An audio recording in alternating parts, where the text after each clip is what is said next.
नमस्कार, आप देख रहे हैं इंडिया न्यूज का digital platform India news entertainment और आपके साथ मैं हूं गौरव सिंह और आपका तारुफ करवाता हूं हमारी टीम के मिमिक्री आर्टिस्ट यानी कि विवेक शर्मा से। Thank you sir. तो आज विवेक के साथ हम मना रहे हैं इंडिया न्यूज पर बॉलीवुड के हीमैन और हैंडसम हंक कहे जाने वाले धर्मेंद्र साहब का जन्मदिन और वो भी अपने खास अंदाज में।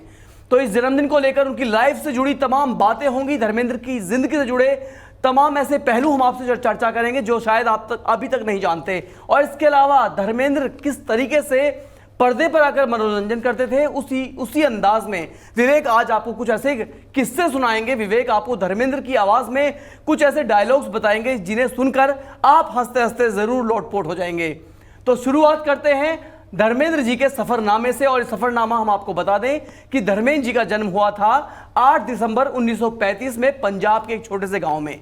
लेकिन पंजाब के गांव में जन्मा एक छोटा सा एक आम फैमिली में जन्मा ये बच्चा किस तरह से बॉलीवुड में पहुंचा और कैसे बॉलीवुड में जाके छा गया कि film fair life time award achievement award तक पहुंच गया। ये सफर बहुत इंटरेस्टिंग है, बहुत दिलचस्प है। किस तरीके से ड्रीम गर्ल हेमा मालिनी को धर्मेंद्र दिल दे बैठे और कैसे उन्हें पाने के लिए इन्होंने इस्लाम धर्म कबूल कर लिया, ये तमाम आज किस्से हम आपको धर्मेंद्र की जिंदगी से जुड़े जरूर बताएंगे। तो विवेक, शुरुआत करते हैं सबसे पहले आपसे ही कि धर्मेंद्र का एक बहुत अच्छा सा डायलॉग हमारे दर्शकों को बताइए उन्हीं की आवाज में। एक मूवी आई थी धर्मवीर करके, धर्मवीर की जोड़ी, तो बिल्कुल दोस्ती के लिए काफी पॉपुलर मूवी थी। उसमें सबसे बड़ी बात ये थी कि धर्मपाजी ने उस टाइम पे ऐसा नया था नहीं कि कोई एक्टर अपने स्टंट रोल खुद करे। तो पहली मूवी थी जब धर्मेंद्र जी ने अपने स्टंट के सीन खुद किए थे। तो उसका एक बड़ा फेमस डायलॉग है, वो मैं आपको बोल के दिखाता हूँ। उन्होंने कुछ इस तरह से कहा था, माँ कसम उस दिन का इंतजार मैं बड़ी बेताबी से करूंगा जिस दिन कानून की बिजली इस महल पे टूटेगी। तब देखूंगा कि महल की दीवारें टूटती हैं या उसे तोड़ने के लिए कानून को तोड़ा जाता है। बहुत इंटरेस्टिंग है विवेक, सच में लग नहीं रहा है कि अगर पर्दे के पीछे धर्मपाजी होते तो शायद आप लोग जरूर सोचते कि ये तो धर्मपाजी की आवाज है, आखिर धर्मपाजी यहाँ क्या कर रहे हैं। खैर, हम आपको किस्से सुना रहे थे धर्मेंद्र जी की जिंदगी से जुड़े हुए और जिंदगी के इन किस्सों में ही एक किस्सा ये भी है कि सबसे पहले उन्हें कहां से ये इंस्पिरेशन मिली, कहां से वो मोटिवेट हुए फिल्मों की तरफ, कैसे वो गांव में एक आम जिंदगी जीने वाला बच्चा निकल गया मुंबई की गलियों में, माया नगरी में पहुंचा। तो आपको बता दें कि धर्मेंद्र ने एक फिल्म देखी थी दिल लगी और वो उससे इतने प्रभावित हुए कि उन्होंने लगातार 40 दिन तक और 40 शो दे डाले। हर रोज अपने घर से निकलते, क्योंकि उस वक्त उनके पास इतने पैसे नहीं होते थे कि वो किसी ट्रांसपोर्ट का सहारा ले आने के लिए, वो पैदल आते थे और पैदल आने के बाद गांव से शहर में आते थे और वहां आके वो हर रोज दिल लगी देखते। 40 बार दिल लगी देखी और 40वें दिन ये डिसाइड करके वो थिएटर की सीट से उठे कि अब तो मुझे फिल्मों में ही जाना है, अब तो मुझे हीरो ही बनना है।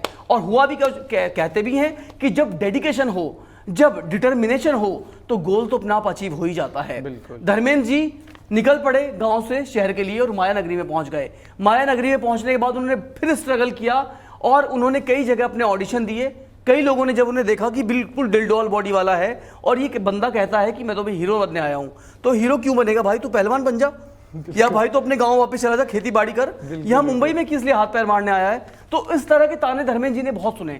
लेकिन कहते हैं कि जिसके अंदर तानों को सहने की शक्ति होती है वो आउट ऑफ द वे जाके कुछ अलग कर जाता है। और हुआ भी कुछ ऐसा ही कि आज धर्मपाजी किसी पहचान के मोहताज नहीं है।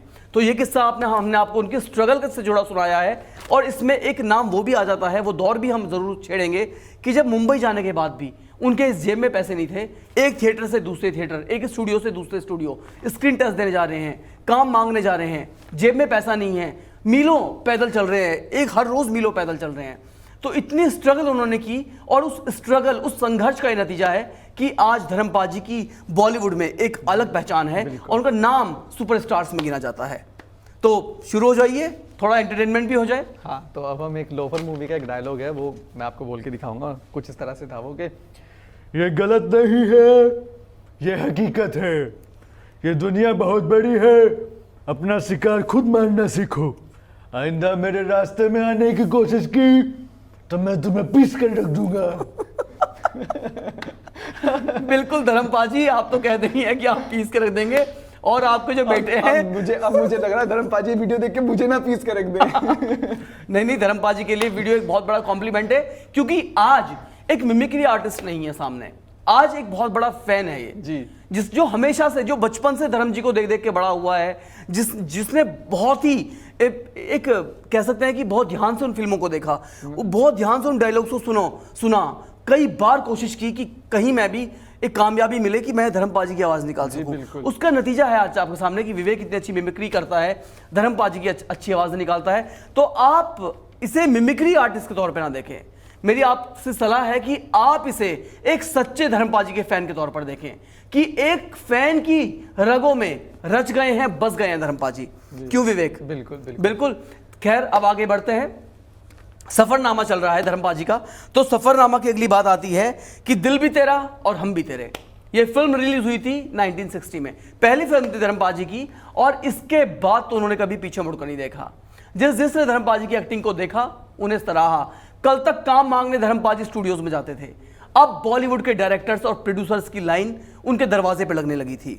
लोग कहने लगे थे कि आइए आप हमारी फिल्म में काम कीजिए, लेकिन धर्मपाल जी ने जल्दबाजी नहीं की। उन्होंने बहुत सोच समझ के फिल्मों का चयन किया और एक एक फिल्मों को ऐसे चुनिंदा फिल्में उठाई उन्होंने, जैसे कहते हैं ना अंगूर का गुच्छा है, लेकिन उस गुच्छे में कुछ अंगूर खट्टे भी हैं और कुछ बहुत मीठे हैं। तो मीठे अंगूर वही आदमी चुन सकता है जिससे बहुत जांच हो, परख हो। देखिए, बॉलीवुड से उनका संबंध नहीं था, एक्टिंग का उन्हें ABCD नहीं पता थी, बावजूद इसके अपनी फिल्मों का चयन हो, उनके स्क्रिप्ट हो, उनमें अपनी भूमिका हो, हर चीज का चयन उन्हें बहुत समझदारी से किया। एक और स्ट्रगल का किस्सा सुनाते हैं उनकी। धर्मपाल जी का किस्सा यह है कि एक बार उनकी जेब में पैसे नहीं थे, स्टूडियो से आए पैदल चलकर, बहुत तेज भूख लगी थी। जिस कमरे में वो रहते थे, छोटा सा कमरा था वो, वहां उनके साथ एक दोस्त भी रहते थे उनके। उन्हें कुछ खाने का नहीं मिला, जेब में पैसे नहीं थे, तो इसबगोल आपने सुना होगा, एक दवाई होती है, कहते हैं इसबगोल की भुस्सी, जो पेट साफ करने के लिए खाई जाती है, दही और दूध में डाल के। तो इसबगोल का पैकेट रखा था, उन्होंने भूख मिटाने के लिए वो पूरा पैकेट खा लिया और रात में सो गए। सुबह जब तबीयत खराब हुई तो उन्हें डॉक्टर के पास ले जाया गया। डॉक्टर ने कहा कि इस आदमी को दवाई की जरूरत नहीं है, इसे खाने की जरूरत है। तब जाकर उनके दोस्त ने उन्हें खाना खिलाया और तब धर्मेंद्र जी रिकवर हुए। आज हम ये किस्से करते हैं तो आंखें भी भर आती हैं और दिल भी भर आता है।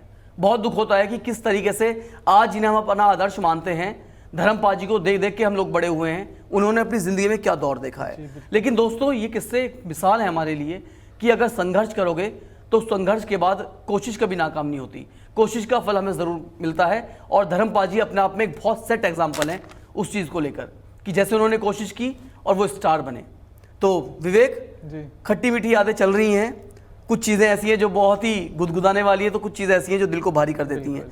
तो ये किस्सा सुनकर उनके जो फैंस हैं उनका दिल थोड़ा भारी हो गया होगा, तो थोड़ा एंटरटेनमेंट हो जाए। जी हाँ, एक मूवी थी, मतलब सबसे सुपरहिट मूवी, मैंने पता नहीं कितनी बार देखी, शोले जी। उसमें धर्मेंद्र जी ने खुद रिकमेंड किया था कि मैं अगर काम करूंगा तो अमिताभ जी के साथ करूंगा।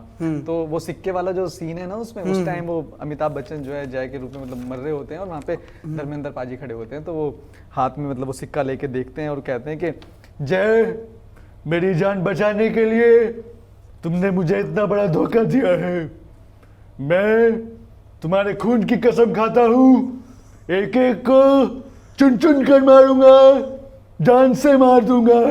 तो ये वाला डायलॉग जो था मतलब काफी हार्ट टचिंग डायलॉग। अब देखो, शोले की बात हो रही है तो वो किस्सा तो जरूर सुना दीजिए। विवेक आपसे कहेंगे जरूर वो बसंती वाला, क्योंकि वो तो बहुत पेट डायलॉग है, वो तो सुन के ही रहेंगे हम आपसे। जो हाथ दोनों बंधे होते हैं इस तरह से और धर्मेंद्र जी बोलते हैं, बसंती, इन कुत्तों के सामने मत नाचना।